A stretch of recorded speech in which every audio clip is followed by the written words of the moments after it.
midi sur Europe 1, Mathieu Noël. Vous écoutez toujours Europe 1, la preuve d'un goût certain. Il est midi 22, rien ne s'oppose à midi continue avec Eva Rock, Thierry Geffrotin, Axel de Tarlet et celui avec qui je dois dire que je vis une relation professionnelle idyllique, puisque même si nous évoluons tous les deux sur le même terrain de l'humour et qu'étant beaucoup plus capé que moi, il pourrait légitimement me prendre de haut, eh bien non, respectueux de mon talent, il a accepté que nous travaillions d'égal à égal, pas vrai Guy? Voilà mon linge, vous le ferez à 40 et à la main.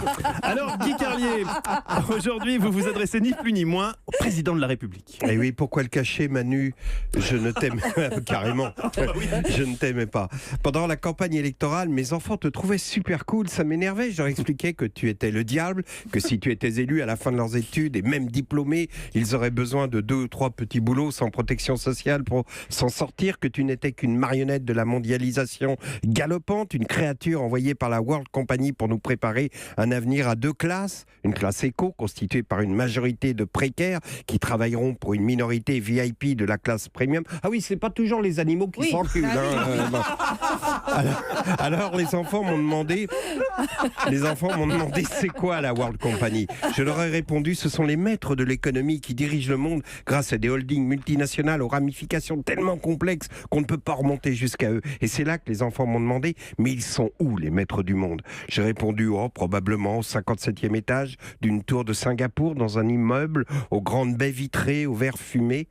Dimanche soir, j'ai regardé Delahousse se soumettre avec délectation à la douce caresse du pouvoir en attendant le match au LOM. Était-ce la douce ambiance de Noël du salon éclairé par les guirlandes lumineuses du sapin? Était-ce la perspective du match au LOM qui allait suivre? Ou était-ce la promesse d'un délicieux coït que je lisais dans les yeux de ma compagne? Je fais à mon tour une crise de Delahousserite aiguë. J'ai sombré dans une douce euphorie bercée par le chuchotement de ta voix, Manu, car dimanche, tu étais l'homme qui chuchotait à l'oreille des Français. Et quand tu as dit « n'ayez pas peur », j'ai pensé « il a raison, n'ayons pas peur ». Quand tu as parlé de ton sans-faute diplomatique, de la fameuse inversion de la courbe du chômage, du timide retour de la croissance, de l'augmentation de ta cote de popularité qui ne s'est jamais vue au bout de 6 mois de présidence, j'ai pensé « il a raison ». Je ne sais pas comment je me suis retrouvé dans un hélicoptère en vol stationnaire à la hauteur du 67e étage d'une tour de Singapour, dans une ambiance de thriller américain. Grâce à des technologies mises au point par la CIA, j'entends parfaitement ce qui se dit derrière les grandes baies vitrées aux verres fumés dans la grande salle de management de la World Company. Et je vois parfaitement les maîtres du monde en costume noir Versace, chemise blanche, cravate et Ray-Ban. Ils parlent très peu. Juste pour commenter les chiffres de l'évolution des cours des bourses mondiales qui défilent au bas de l'écran de télé qui diffuse la chaîne Bloomberg.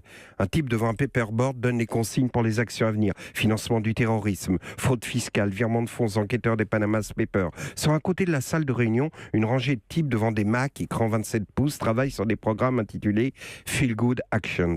La caméra s'approche de celui qui est chargé de programmer les Feel Good Actions en France. Il clique sur validation de la victoire française en hand féminin. Par contre, il ne valide pas la demande de Macron de gagner la Coupe du Monde de foot en Russie l'an prochain, car ils ont déjà programmé le Brésil en raison du besoin impérieux de créer une grosse diversion dans ce pays compte tenu de la désastreuse situation économique. Le type qui s'occupe des feel-good actions pour la France valide les opérations sortie de Star Wars, élection de Miss France, victoire du boxeur Yoka, etc. Dans une autre partie de la salle, d'autres types travaillent sur une application intitulée « Mise à jour des médias économiques ». Sur un écran, on voit une IRM cérébrale vidéo d'Axel de Tarlet avec la puce qui clignote dans son cortex au moment où le type appuie sur la touche « Mise à jour Axel de Tarlet ». Après quelques minutes, donc on voit apparaître sur l'écran la mention « Mise à jour Axel de Tarlet, successful completed ». Le type clique sur « Test de contrôle ». Et alors, on entend la voix d'Axel qui dit « On ne peut pas continuer à être laxiste avec la dette. Il va falloir prendre des mesures douloureuses, certes, mais nécessaires pour le pays. » Vous savez, le Code du travail est par certains aspects totalement anachronique. Voilà. Quoi qu'il en soit, Manu, je voulais te dire que dimanche, tu m'as convaincu et que je n'ai plus peur. Il y a 3 minutes, au 50e étage d'une tour de Singapour, un type en Versace noir, chemise blanche, cravate et Ray-Ban devant son Mac vient d'ouvrir un fichier Guy Carlier. Sur la page qui s'affiche, on peut voir Feel Good Action Carlier, match au LOM, la case est cochée, coït du dimanche soir, la case est cochée. Ah, elle est cochée 2 fois, bravo. Il désactive la case inquiétude de l'avenir et coche celle qui suit la phrase séduit par Macron. Puis il clique sur mise à jour Carlier. L'écran affiche mise à jour Carlier effectuée avec succès. Et sur les ondes d'Europe, j'ai commencé ma chronique. Axel de Tarlé, une réaction. Oui, je dois dire que cette phrase, je me caricature avec cette phrase que vous m'avez fait dire. J'ai pas l'impression qu'on était dans un rôle de composition énorme pour vous, Axel. C'est vos débuts dans l'acting. Merci beaucoup, Guy Carlier. Merci, Axel. L'émission